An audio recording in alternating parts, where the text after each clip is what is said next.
Have you ever failed so badly that when you look back at it in retrospect, had you been successful, you would have just completely lost faith in everything?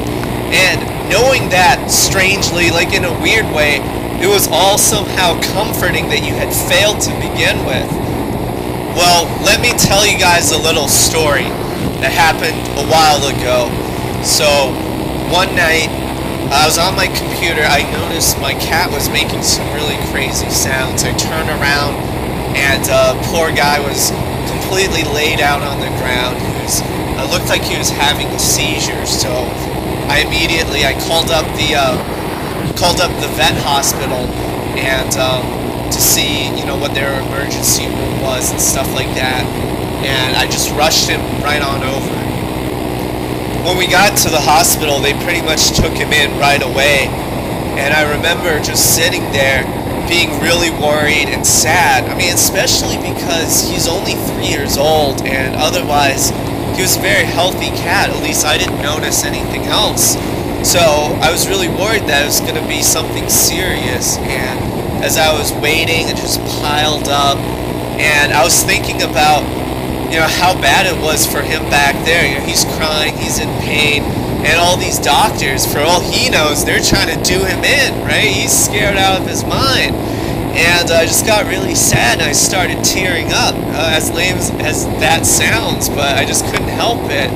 And just because I felt so powerless too, you know, there was nothing I could really do at that point. And, you know, so I was tearing up, and then epic fail just punched me in the face. So that's when the doctor walked in and kind of caught me wiping away those tears, which doesn't sound like an epic fail just yet, but just wait. So she goes over all the information. She tells me that he had a debilitating seizure due to fluid buildup in his lungs, probably caused by heart disease.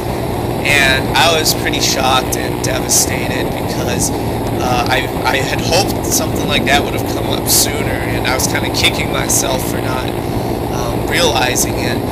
But she was really good at explaining everything, and we went back into the kennel area where my cat was recuperating. He was scared out of his mind.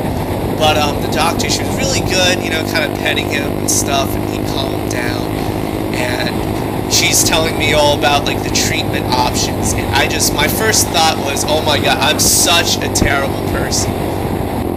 Now, when I say I'm a terrible person, I don't mean I'm a terrible person for neglecting to see all the health concerns with my cat and him almost dying. I'm a pretty bad person for that, but it's a terrible person because I was thinking to myself in that very moment, I was like, man, this doctor's pretty hot.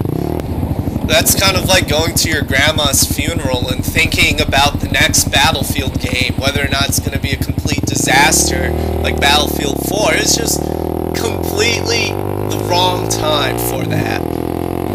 So then she kept on talking about all the technical stuff related to what had happened, what they had done up until that point, what the next steps were.